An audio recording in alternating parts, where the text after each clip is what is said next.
നമസ്കാരം.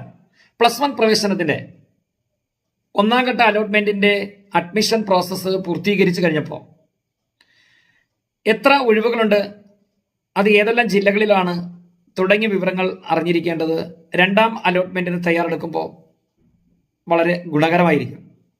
കഴിഞ്ഞ വീഡിയോയിൽ ഒന്നാം അലോട്ട്മെന്റിന് ശേഷമുള്ള സ്റ്റാറ്റസ് ഞാൻ പറഞ്ഞിരുന്നു.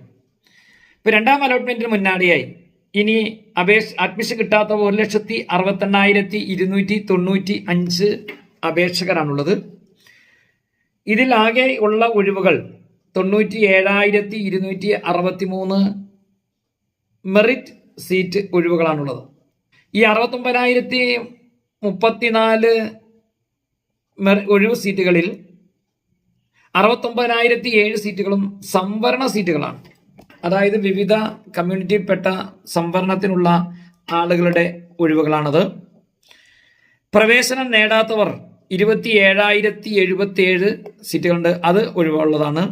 അതുപോലെ അഡ്മിഷൻ നിരസിക്കപ്പെട്ട 1,152, അങ്ങനെ ആകെ 97,263 ഒഴിവുകളാണ് രണ്ടാം അലോട്ട്മെന്റിലേക്കുള്ളത്. ഇതിൽ റിസർവേഷൻ വിഭാഗത്തിലല്ലാതെ വരുന്ന ഒഴിവുകൾ 22,256 രണ്ടാം അലോട്ട്മെന്റിലേക്ക് വരുന്നത്.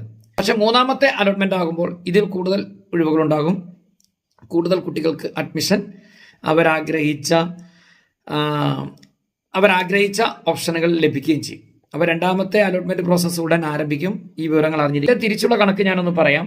തിരുവനന്തപുരം 6,102, കൊല്ലം 5,665, പത്തനംതിട്ട 3,423, ആലപ്പുഴ 5,053, കോട്ടയം 4,269, ഇടുക്കി 2,579, എറണാകുളം 6,802, തൃശൂർ 6,957, പാലക്കാട് 7,827, മലപ്പുറം 20,906, കോഴിക്കോട് 9,752, വയനാട് 2,750, കണ്ണൂർ 9,484, കാസർഗോഡ് 5,694. ഇതാണ് ജില്ല തിരിച്ചുള്ള ഒഴിവുകളുടെ കണക്ക്. അപ്പോൾ സെക്കൻഡ് അലോട്ട്മെന്റുമായി ബന്ധപ്പെട്ട കൂടുതൽ വിവരങ്ങൾ അടുത്ത വീഡിയോയിൽ വിവരിക്കുന്നതായിരിക്കും. Thanks for watching this video. See again. Thank U.